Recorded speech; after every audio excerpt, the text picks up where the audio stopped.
اللہ کے محبوب علیہ السلام نے فرمایا جس نے کسی مومن کی طرف اسلحہ سیدھا کیا، فرمایا اس کا ہمارے سے تعلق ہی کوئی نہیں، مارا بھی نہیں ہے، ڈرانے کے لیے، خوف زدہ کرنے کے لیے، یا ویسے کسی کی طرف اسلحہ سیدھا کر لیا۔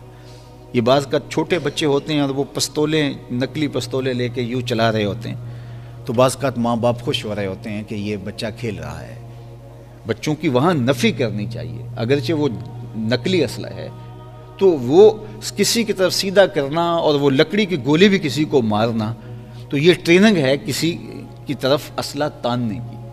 تو ہمیں اپنے بچوں کی اس طرح تربیت کرنی چاہیے۔ یہ چیزیں نفسیات میں شامل ہوتی ہیں۔ اعلیٰ حضرت عظیم البرکت علیہ رحمہ نے لکھا کہ یہ جو کنکھیاں اڑائی جاتی ہے پتنگ، اور جب یہ پتنگ ٹوٹ جاتی ہے تو بچے لوٹنے کے لیے نکلتے ہیں، تو ان سے مسئلہ پوچھا گیا کہ بچے یہ پتنگ لوٹ کے لائیں تو اس کا حکم شرعی کیا ہے؟ تو آپ میں مال لکھتا ہے اور اس کے مالک کو تلاش کرنا پڑے گا اور 6 ماہ تک اس کا اعلان کرنا پڑے گا۔ اگر مالک مل جائے تو اس کو واپس کریں گے، نہیں تو پھر وہ صدقہ کر دیں گے، چونکہ یہ تمہاری ملک ہی نہیں ہو سکتی ہے۔ تو بعض کا ہم بچوں کو تھپکی دیتے ہیں کہ یہ بڑا استاد نکلا اور بڑا تیز اور چالاک اور طرار نکلا کہ وہ اتنی پتنگیں لوٹ کے لیا، اور اس کو ہم کبھی جرم ہی نہیں سمجھا۔ دیکھو آج جو پتنگ لوٹتا ہے تو کل بڑا ہو کر کے جو ہے وہ کوئی قافلہ لوٹ لے گا، چونکہ لوٹنے کا تصور اس کی طبع میں راسخ ہو گیا۔ تو جب بھی جرم شروع ہوتا ہے تو وہ بڑے پیمانے پر نہیں شروع ہوتا، جرم چھوٹے پیمانے سے شروع ہوتا ہے۔ چھوٹے پیمانے سے اگر اس کی نفی کر دی جائے تو وہ بڑے دائرے میں داخل ہی نہیں ہوتا۔ تو بچوں کی تربیت کے حوالے سے یہ بہت ضروری چیز ہے کہ بچوں کو نقلی پستول بھی کسی کی طرف کر کے چلانے کی اجازت آپ نہیں دیں گے، چونکہ حضور علیہ السلام نے فرمایا کہ اگر کسی نے کسی کی طرف اسلحہ تانا تو گویا اس نے جو ہے اس کو قتل ہی کر دیا، اور فرمایا اس کا ہمارے ساتھ کوئی تعلق نہیں ہے۔ ہمارے بعض وہ ملنگ بابے جو ہوتے ہیں وہ کہتے ہیں جی نماز پڑھنے کا حکم نہیں دیا گیا، نماز قائم کرنے کا حکم دیا گیا ہے، ہم نے دل کی قائم کی ہوئی ہے۔ یہ ان کی خود ساختہ توجیہ ہے۔ نماز قائم کرنے کا حکم اہل ایمان کو دیا گیا حضور کی وساطت سے، اور حضور علیہ السلام کو حکم دیا گیا کہ نماز قائم کریں، تو آقا کریم علیہ السلام سے بہتر اس کا مفہوم کون سمجھ سکتا ہے؟ تو آقا کریم نے رکوع اور سجود والی نماز پڑھی اور قیام نماز کا عملی اظہار لوگوں کے سامنے رکھا، پھر اس کے اندر کیفیت کس قدر ہو تو یہ پھر جتنی قربت اللہ کی بندے کو نصیب ہوگی اس قدر وہ آگے بڑھتا چلا جائے گا۔ تو یہ باطل توجیہات، یہ جاہل لوگوں کی، جس کے بدن سے بدبو کے ببوکے پھوٹ رہے ہوں اور جس کے جسم میں جوئیں پڑی ہوں اور جس نے 6 سال سے غسل نہ کیا ہو، وہ اس اعتماد سے کہہ رہا ہوتا ہے ہم نے قائم کی ہوئی ہے، ہم نے دل کی قائم کی ہوئی ہے۔ اللہ اکبر۔ تو یہ اس معاشرے میں ایسے لوگوں کو ماننے والے اور ایسے لوگوں کی باتوں کو غور سے سننے والے اور ان جاہلانہ باتوں کو معرفت کی باتیں قرار دینے والوں کی کمی بھی نہیں ہے۔ تو اللہ تعالیٰ جل شانہ سے ہدایت مانگنی چاہیے کہ اللہ ہمیں ہدایت کا نور نصیب فرمائے۔ تو اقامت نماز سے کیا مراد ہے؟ اس کے فرائض کے ساتھ ادا کرنا، یا پھر رکوع سجود تلاوت کا اتمام اور اس میں خشوع کا اور خضوع کا اظہار اور اس میں مکمل ڈوب جانا کہ گویا تم اللہ کی عبادت کر رہے ہو تو اس کو دیکھ رہے ہو۔ اور حضرت عثمان غنی رضی اللہ تعالیٰ عنہ فرماتے ہیں کہ جس نے صحیح وضو کیا، حضور علیہ السلام سے روایت کہ جس نے صحیح وضو کیا جس طرح میں نے وضو کیا ہے اور 2 رکعت پڑھی اور اس میں اس کو کسی غیر کا خیال نہ آیا، تو اللہ تعالیٰ اس کے پچھلے سارے گناہ معاف کر دیتا ہے صرف 2 رکعت سے۔ لیکن اگر ساری نماز ہی خیالوں سے بھری پڑی رہی اور تصورات کہیں اور بھٹکتے رہے اور انسان کھڑا نماز میں ہے لیکن بہکتا کہیں اور رہا، تو پھر وہ نماز کی صحیح اقامت نہیں ہوگی۔ تو اقامت صلاۃ سے مراد جو ہے وہ یا تو اس کو فرائض و واجبات کے ساتھ ادا کرنا، اور دوسرا مفہوم کے خشوع کے ساتھ پورے اراکین کا اعتدال اور اتمام، تو دونوں اس کے مفہوم بیان فرمائے گئے ہیں۔ تو ظاہر ہے کہ ابتدا کے اندر تو کوشش ہوگی کہ فرائض واجبات پورے ہو جائیں، تو وہ خشوع اگر نہیں بھی حاصل ہو پایا تو پھر بھی کوشش جاری رکھنی چاہیے، نہ یہ کہ اب وہ تو کیفیت ہی نہیں نصیب ہو رہی تو میرا نماز پڑھنے کا کیا فائدہ۔ حضرت محدث کچھوچوی علیہ رحمہ سے کسی مرید نے کہا حضرت نماز پڑھتا ہوں لیکن لطف نہیں آتا، مزہ نہیں آتا۔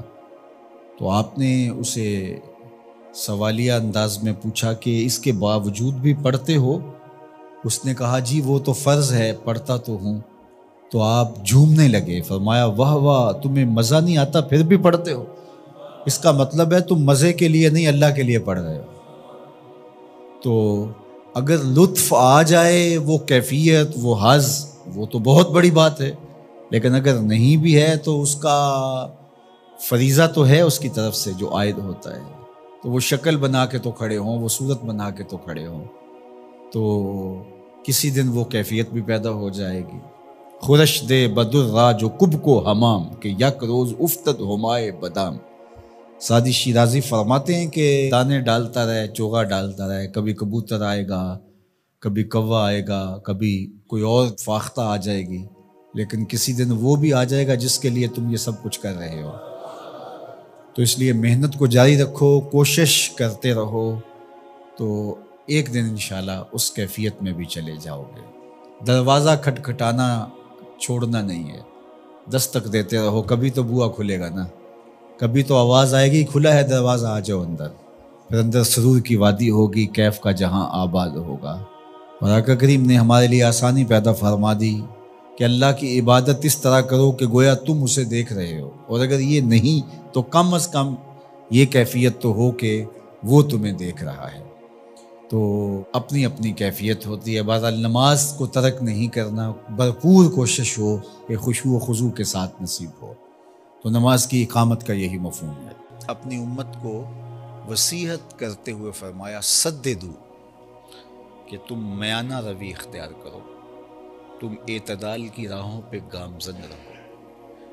فرمایا کہ یسرو ولا تعسرو، بشرو ولا تنفرو، چار چیزیں ارشاد فرمائی۔ کہا لوگوں کے لیے آسانیاں پیدا کرو، مشکلیں پیدا نہ کرو، لوگوں کو خوشخبری دو، لوگوں کو نفرت نہ دلاؤ۔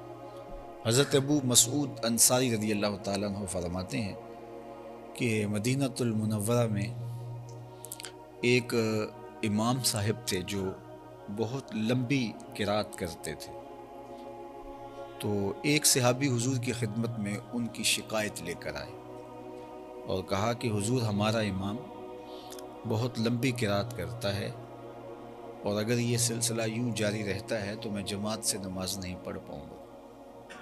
تو آقا کریم علیہ الصلوۃ والسلام شدید غصے میں آئے، بلکہ حضرت ابو مسعود انصاری رضی اللہ تعالیٰ عنہ فرماتے ہیں کہ واعظ کے باب میں نے زندگی میں حضور کے چہرے پہ اس طرح غصہ کبھی نہیں دیکھا تھا۔ تو آقا کریم علیہ الصلوۃ والسلام نے فرمایا انکم منفرون، تم لوگوں کو جو ہے وہ متنفر کر رہے ہو۔ حالانکہ نماز کے اندر لمبی قرات کی جا سکتی ہے، لیکن جب بچے ہوں، بوڑھے ہوں، بیمار ہوں صفوں میں، تو اس وقت لمبی قرات نہ کی جائے، چونکہ ان کو اذیت ہوگی، ان کو تکلیف ہوگی، ان کے لیے کھڑا رہنا مشکل ہوگا۔ اس طرح رش ہو، لمبی کثرت کے ساتھ لوگ ہوں، تو اس میں امکان زیادہ ہوتا ہے کہ اس میں ضعیف و کمزور بھی ہیں۔ آپ یہاں عید کی نماز پڑھانے کھڑے ہوئے ہیں، جمعہ کی نماز پڑھانے کھڑے ہوئے، اے سی چل رہے ہیں، گرم موسم ہے، صرف ہال میں لوگ موجود ہیں، تو ٹھیک ہے آپ لمبی قرات کر لیجئے اگر سارے نوجوان ہیں، لیکن اگر باہر لوگ دھوپ میں بھی کھڑے ہوئے ہیں، رش اتنا ہو گیا ہے، تو آپ جو معمول کی قرات کرتے ہیں اس سے بھی مختصر کیجئے۔ آپ یہ نہ سوچئے کہ میں یہاں کھڑا ہوں اور میں تو 15 منٹ کی نماز میں بھی، لیکن وہ جو دھوپ میں صفیں بچھائے کھڑے ہیں اور گرمیوں کی دھوپ ہے تو وہ ان کا خیال کیجئے۔